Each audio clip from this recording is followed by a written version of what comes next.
Hi guys, it's Tamara. Thank you so much for coming back to my channel. We're now in the month of October, and so we're going to start our month off by talking about trauma. And October is Domestic Violence Awareness Month, and so what I'm going to do is I'm going to point out some things regarding trauma and relationships. And our first topic in this video today is dependent personality disorder, and this is going to help jumpstart the series of videos that we're going to be doing over the month of October, which involves trauma. And I actually have a live YouTube session with you guys scheduled for the end of October. I believe that's on the 30th at 6 o'clock. Please visit me during that time.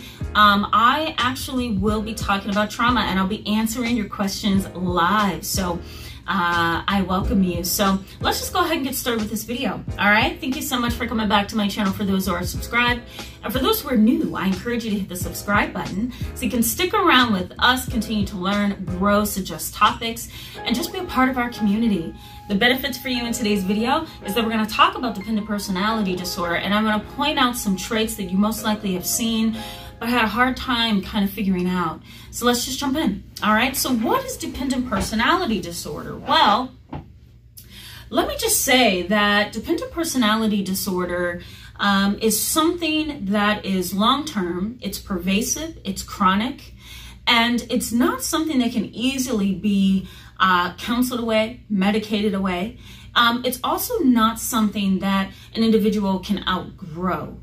There have been some research studies that suggest that dependent personality disorder can be overcome, right, with treatment, with medication, with experience, with age even. But, you know, again, personality disorders are long-standing, pervasive, chronic parts of who we are, right? We can't change the fact that we're funny. We can't change the fact that we are, you know, that we have certain genes or biology, right? We can't change the fact that we think the way that we do, that we kind of developed in the way that we have over time based on our life experience, based on our childhood. While dependent personality disorder and other personality disorders are the same way. You can't just erase them, right? So it's really difficult to manage dependent personality.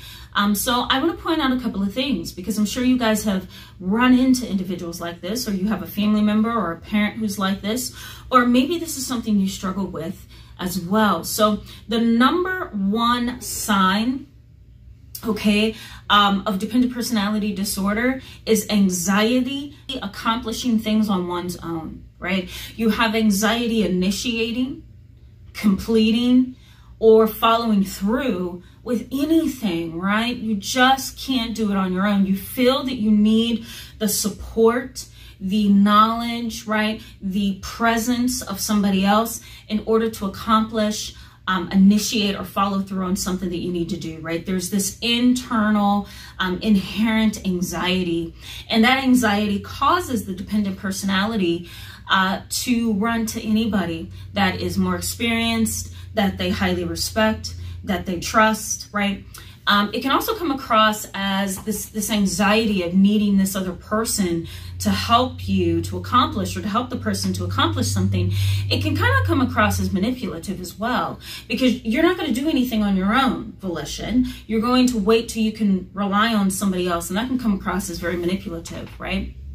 Okay, so the next symptom is a fear of being alone, or a fear of abandonment. Individuals with dependent personality disorder, they really do fear abandonment. They also fear being alone, to a point of never being able to be with oneself, right? Never being able to process things on their own, never being able to accomplish tasks on their own. They always have to have somebody with them at all times, and that's just impossible. So can you imagine somebody that has to try to live daily life on their own?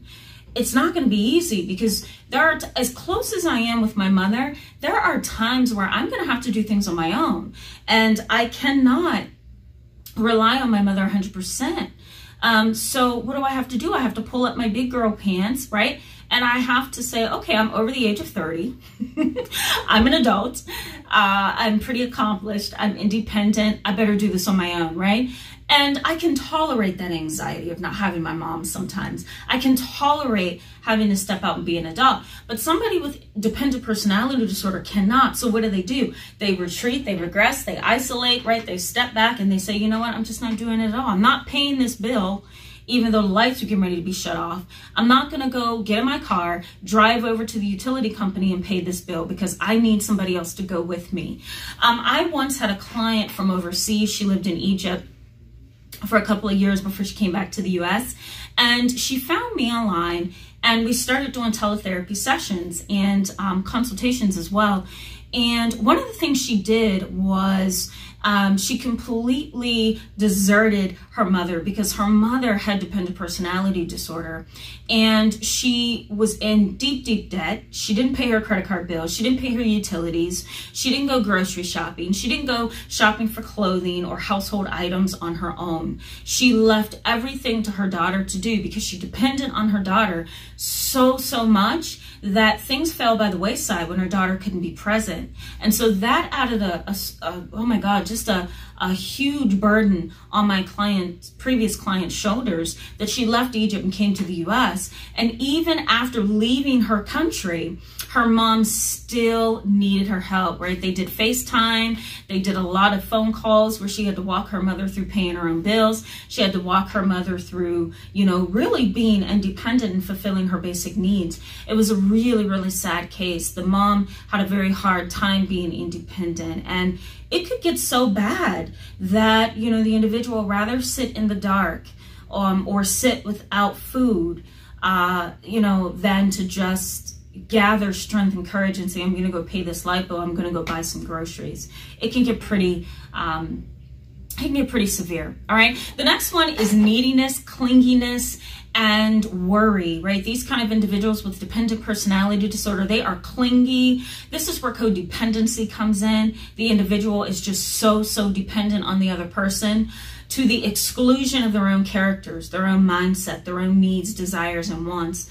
They are so trapped on the inside by fear and anxiety that they become codependent, right? The other person's needs are their needs. The other person's thoughts are their thoughts. The other person's attitudes are their attitudes. The other person's opinions are their opinions. They begin to kind of merge with the individual so much that they become one, literally one. And it's often to the exclusion of their own ideas, wants, desires, values, morals, all of that. There's a clinginess, there's a deep-seated need, right, to be wanted and loved and cared for and protected and secured. And then there's also tons of worry. And that worry and anxiety and clinginess gets worse, right? It increases, it elevates when that other individual or a family member, a friend, coworker, whatever, leaves that dependent person. Their anxiety is increased, okay? The next is a constant need for reassurance and confirmation. I, once had a client, when I first started out in this field back in 2015, I had a client for the first time, one of my first clients as an intern, who needed my reassurance and needed to become confirmed. In a lot of her experiences with her husband, she was in an abusive marriage, and I would give her tips on how to maneuver her husband because he had delusions, and primarily delusions of erotomania and delusions of grandeur, and that created so much tension in the house. But I would give her tips, and then she would leave, but then I would get like 1 million text messages to my work cell phone, or I would get 500 voicemails, and that was really overwhelming for me. I had to ask her to please be mindful of my schedule, the time that I have to spend with other clients, and to just be respectful of my space as a professional, because her dependency was so deep-seated that when she would think to make a step forward, or she would think to implement some of the things that I gave her to practice, she would need me to confirm something or need me to reassure her. And it was such a neediness that I ended up having to sever that therapeutic relationship because it wasn't healthy. I'm not helping her at that point. I'm making her dependent. So, dependent personality can be complicated, because as an empathic person, as an empath, right? I'm empathic. I feel what you feel. I want to help support you. I want to give you what you need. And I'm sure you guys feel the same way, right? That you're empathic, you're sympathetic, you're empathetic, you care. Well, if you're like that, people with dependent personality disorder are likely to attach to you.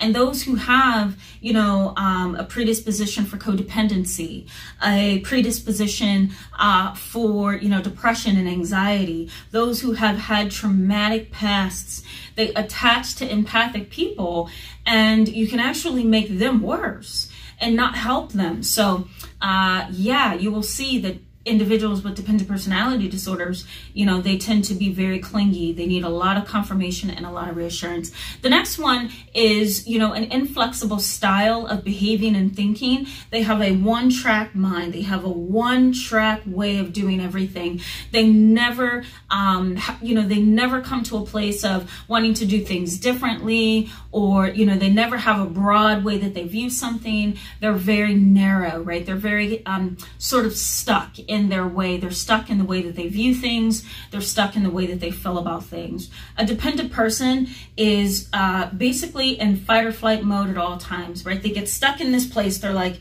you know, a deer caught in headlights all the time, and they don't know which way to go. They have to get reassurance. They have to get confirmation. They have to be reassured that nothing's going to happen to them. You know, dependent personality disorder can also look like obsessive compulsive disorder, because the individual can have obsessions that are very cyclic.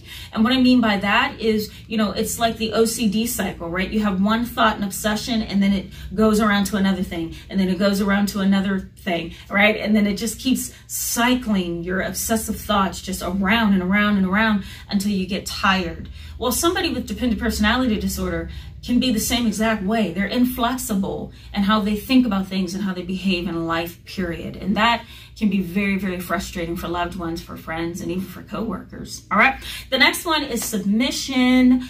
And, you know, the whole idea that you can be used, I'm going to throw this in here as well. People with dependent personality disorder will cause you to submit to them in a way, because when they reach for you and they grab for your support and your help, you know, they make you feel like they're desperate for you. They make you feel like they need you to make the next step. And so you kind of submit under that, especially if you're empathic and you say, you know what, I'll just go along with this. You know, she needs to hold my hand, or he needs to, you know, really hold on to me right now. This is a tough time in his life. And you've probably heard people say that. So, but if you're dealing with an individual who has dependent personality disorder, that's just their MO, right? That's them all the time, not periodically. It's all the time. That's their pervasive, chronic style of living and behaving. But then you also can feel like you're being used, because every time you turn around, you're going to see this dependent personality reach for you. Can I have this? Can I have that? Can you come with me here? Do you think you can speak up for me here? Can I have a letter of recommendation? Can you write it, right? Can you mail it? It's always going to be something that they're going to ask you to do. And so then you can begin to feel like you're being used. Okay. The next one is separation anxiety. Now, separation anxiety in the DSM, the Diagnostic and Statistical Manual, it's that thick, thick book. I don't have one in my office right now, but it's the size of this book, if not bigger. Okay. It's the size of this. The whole idea behind separation anxiety disorder is that you have anxiety based on separating from somebody that makes you feel secure. And so individuals with dependent personality disorder, they can begin to feel so attached to you emotionally and psychologically that when you have to go home, when you have to leave work, when you have to sleep in another room, when you have to go get a shower, when you have to go cook dinner, you know, they start to feel anxious, and they can begin a series of clingy behaviors. Okay, so that's a hallmark feature of dependent personality disorder. It's that separation anxiety. They can't do it. And last but not least, most individuals with dependent personality disorder, they have a difficulty expressing opposing views. They feel that they need to always relate to you. They need to always, you know, confirm you. They need to always validate you. They need to always go along with you because the thing that they fear is haunting them, which is losing you. That fear of abandonment, that fear of disagreement, that fear of you not approving of them or walking away from them. The fear and the anxiety is so intense in somebody like this that they go along with everybody and they become followers. You know, I call it the Ba syndrome, all right? The Ba syndrome, the sheep following sheep syndrome.